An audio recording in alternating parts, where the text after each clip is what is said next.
And many people are already asking me that question. And I'll need a few brains in this room to help me work out what we do next.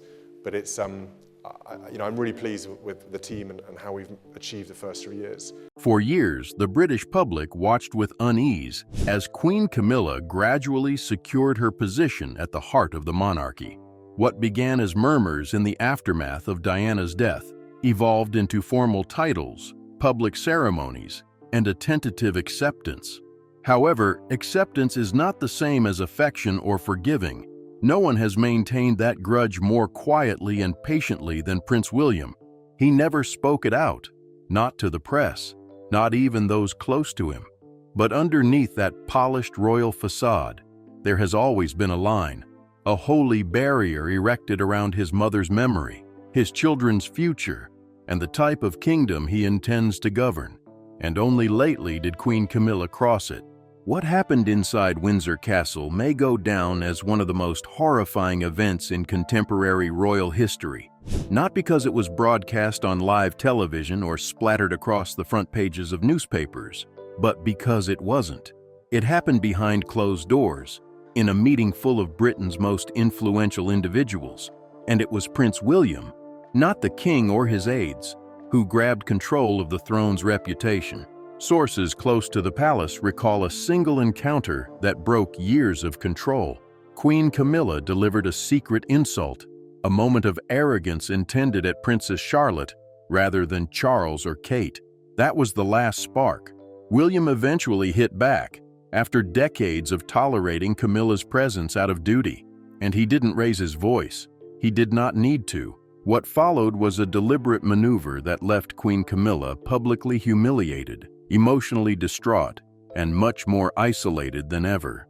Even King Charles, her once staunch defender, stood back in quiet.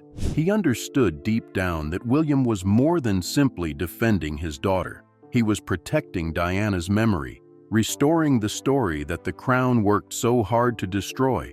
This wasn't simply a family conflict. It marked a turning point, a power transfer. A line was traced in royal marble. Over the following 5 minutes, we'll go over the private insult that started it all, the public backlash that rocked the palace, and the terrible reaction Camilla couldn't hide, no matter how firmly the curtains were closed. Because if this moment taught us anything, it's that the future king has had enough of playing nice. What about Queen Camilla? She just discovered what happens when you go too far, and when Diana's kid finally pulls back.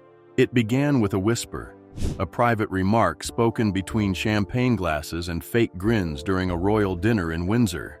When you're queen consort and gossiping about the future queen's daughter, your comments might have serious effects, especially when such sentiments make their way back to the child's father, Prince William. The setting was a modest, invitation-only gathering within Windsor Castle. The guest list includes senior royals, critical officials, and a few valued crown allies. It was supposed to be a private occasion, one of those unseen royal meetings that never make it into the public record. But what transpired inside would cause ripples far beyond the palace's gates. Camilla, seated next to two lifelong aristocratic pals, made what some saw as a careless quip. Others considered it nasty. According to sources who were present, the queen consort allegedly made a dismissive remark about Princess Charlotte, joking that she was already learning to pose like her mother and that little royal girls grow up faster when they're groomed for the cameras.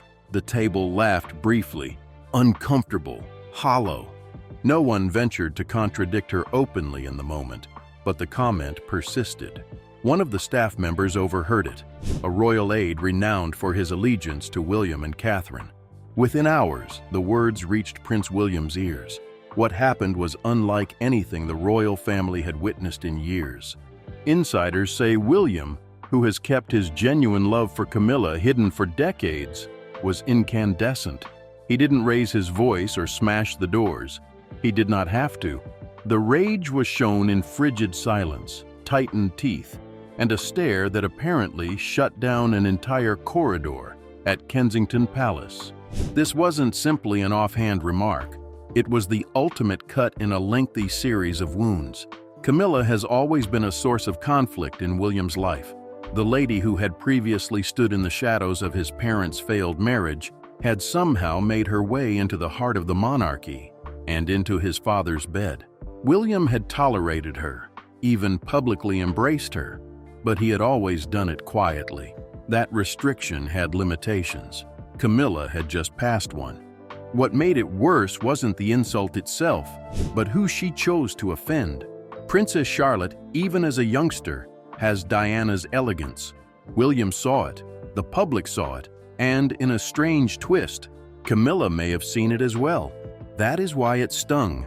That is why it felt purposeful. According to sources within the royal household, William addressed the assistant immediately, demanding every word and detail of the conversation. He listened, stone-faced, before reportedly saying a terrifying sentence, "She thinks she is untouchable. That's everything for now." This was not about protecting Kate. This was not even about Charlotte. This was about something deeper, the generational conflict simmering behind royal walls. William had waited, observed, and tolerated. But now, as Charles grew frailer and the monarchy's future shifted toward his reign, he could no longer accept anything. During private discussions with important advisors, William made it plain that there would be repercussions. Not in the press, not in tabloid-worthy controversies. The real power games, however, take place within royal walls. Camilla would discover, possibly for the first time, that her crown did not shield her from everything. The comment was modest. The outcry was enormous. And for Camilla, it signaled the start of a Cold War she was unprepared for. One whispered insult had just roused the one man she never wanted as an enemy, the heir, future king, and Diana's son. And this time, he would not be forgiving. The incident did not occur in a private office or over a quiet phone conversation. It happened under the chandeliers of Windsor Castle's green drawing room at what was supposed to be a joyful event commemorating a charity milestone. Cameras were forbidden, the press was missing, but the individuals in that room would never forget what they saw, or, more crucially, what they heard. Prince William entered the room calmly and controlled, yet with a resolve in his stride that quickly drew attention. Those closest to him believe it was the first time in years that William had the air of a monarch, not a prince, not a son, but a future king who refused to be hushed anymore. Camilla was at the French doors, drink in hand, conversing with two visitors from one of her favorite equestrian organizations. She didn't see him approaching, but as she turned and met his gaze, her demeanor changed. Slightly at first, then dramatically. Something in William's expression informed her that this was not going to be a pleasant conversation. Without raising his voice, William came right toward her and spoke with surgical precision. No theatrics, no public humiliation. However, the statements were plainly directed. Multiple witnesses believe William cited inappropriate comments made about my daughter, and stated openly, in front of no less than 10 senior royals and aides, "There will be no further contact between you and my children unless authorized by me or Catherine." The room froze. The conversations came to a standstill. Glasses hovered in midair.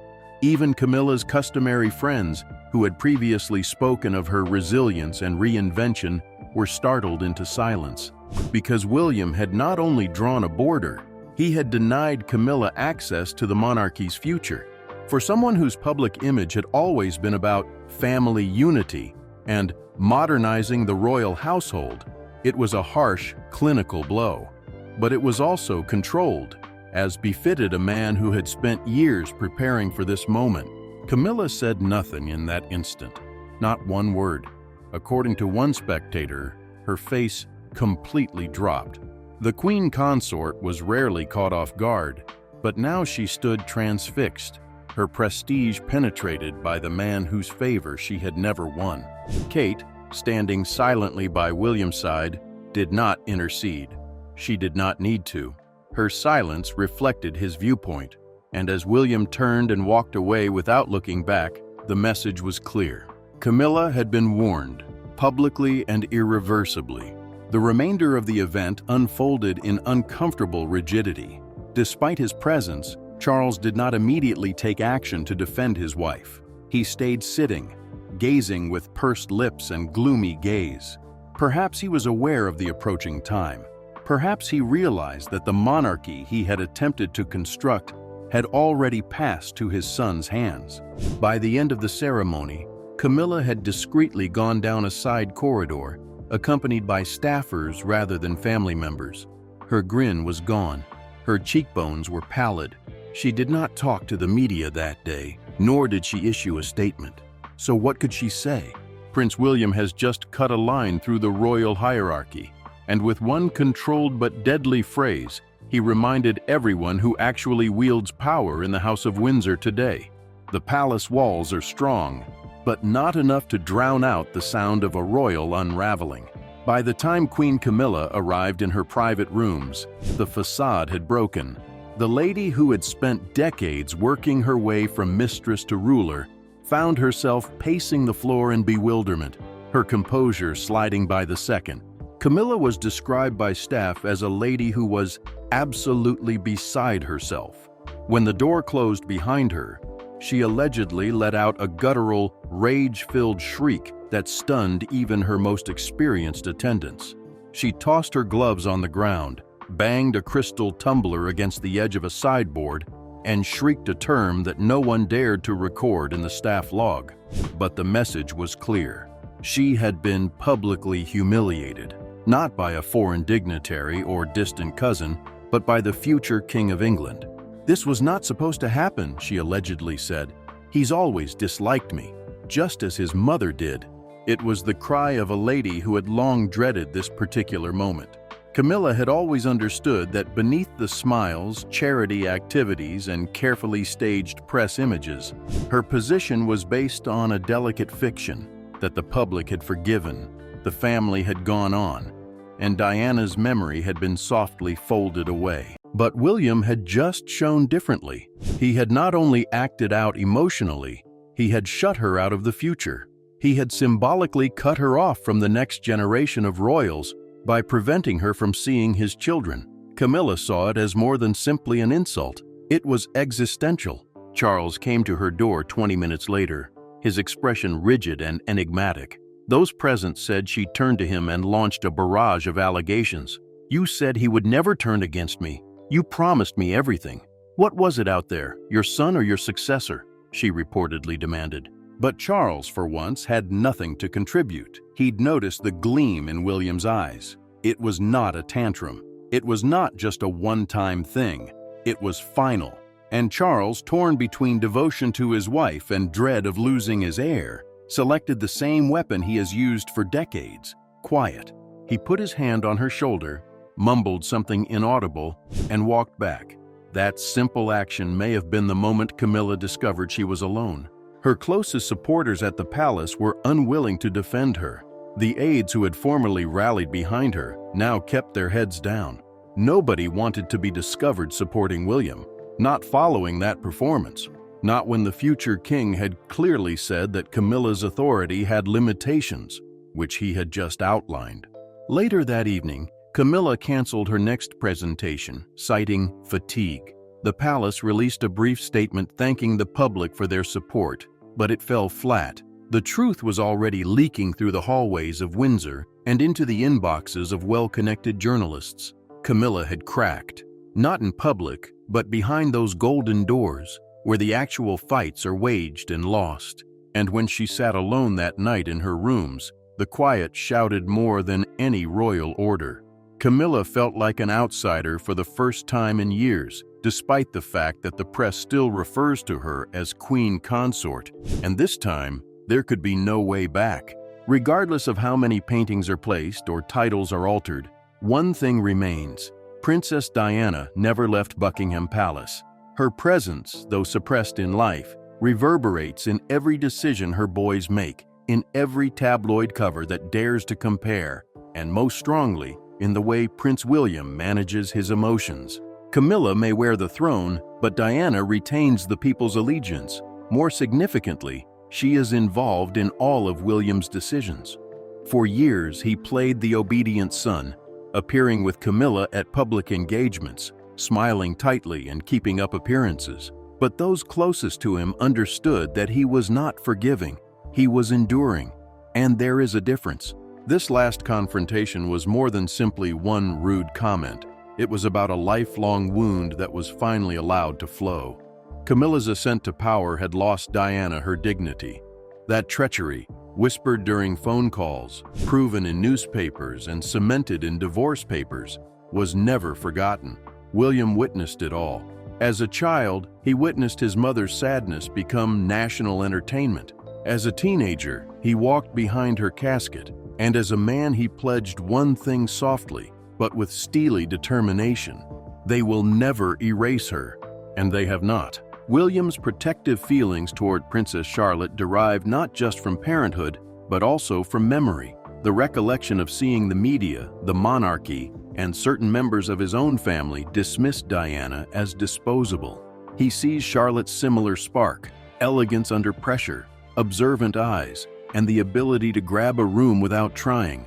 And he understands exactly what Camilla's comment was intended to reduce. To William, defending Charlotte meant defending Diana, not only her legacy, but her right to be remembered with reverence and not derided in retrospect. When William stood up to Camilla, he was not speaking just as a parent or a prince. He was speaking as Diana's son, the one person she had ever trusted to continue the struggle she never won. This is not a fairy tale where justice is served. Diana is still gone. Camilla is still the queen consort. However, the power dynamic has altered. William no longer bears the weight of silence. He is no longer the silent, grief-stricken youngster. He is the future king. And he's making it obvious that his mother's spirit cannot be disregarded. It's more than simply a symbolic gesture. It's personal. According to insiders, William has discreetly excluded Camilla from participating in critical family issues impacting his children. She may attend events and appear in photographs, but she has little effect. And in a palace founded on tradition, nothing is more subversive than Diana's son openly opposing the very queen who succeeded her. Camilla feared never being unpopular. She's dealt with it. Her biggest concern was that she would be irrelevant. With William's calm but forceful retribution, that dread is quickly becoming a reality, because Diana's kid is doing more than simply honoring her legacy. He is remaking the monarchy in her image. Camilla will never be able to shake the shadow that follows her. King Charles has never been confrontational. His rule, like his decades as heir, has been characterized by cautious maneuvering rather than forceful announcements. He favors harmony to disruption, whispers over conflicts. But when his wife was publicly chastised, not by the press or politicians, but by his own son, the whole palace expected Charles to respond, to defend his queen, to assert control. He accomplished nothing.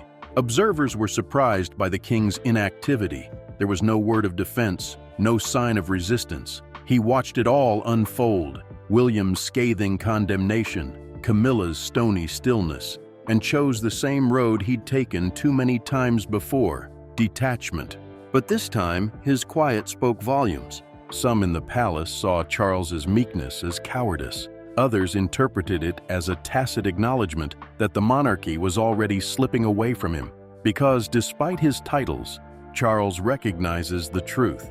William is more than simply the future. He is the power that is currently molding it. According to those closest to Charles, the king was severely disturbed. Not only was the conflict justified, but it also felt right.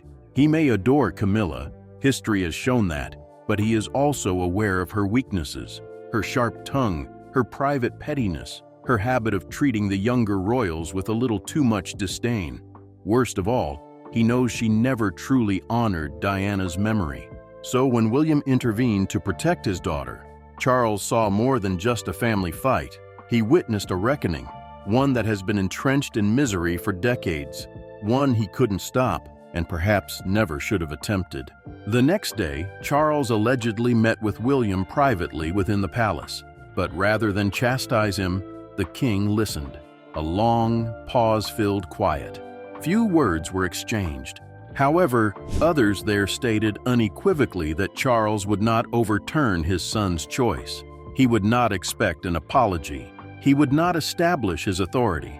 Why? Charles understands deep down that he cannot win this conflict. William's public popularity is enormous. His image, that of the obedient contemporary royal shaped by tragedy, is unassailable. Any attempt by Charles to compel reconciliation would fail, making him appear weak or, worse, tone-deaf to the public's unflinching support for Diana's memory. So Charles folded. Camilla, enraged and embarrassed, allegedly confronted her husband days later, asking that he put William in his place. Charles merely provided vague assurances. He changed the discussion to forthcoming engagements. He excused himself for the meeting. In essence, he left her. Even senior royals took notice.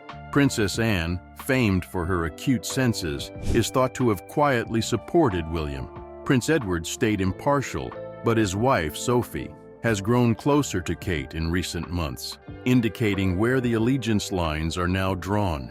In the court of public opinion, Charles's silence has become a verdict in itself. Perhaps it was not a betrayal of Camilla, but rather a surrender, a hesitant recognition that the crown no longer bends around him, but around William. And Camilla? She is now ostracized, not just by the man who insulted her, but also by her husband, who refused to intervene. Ultimately, King Charles may wear the crown. But now, William possesses the ultimate authority of the throne. Even the king is wise enough not to obstruct his son's progress.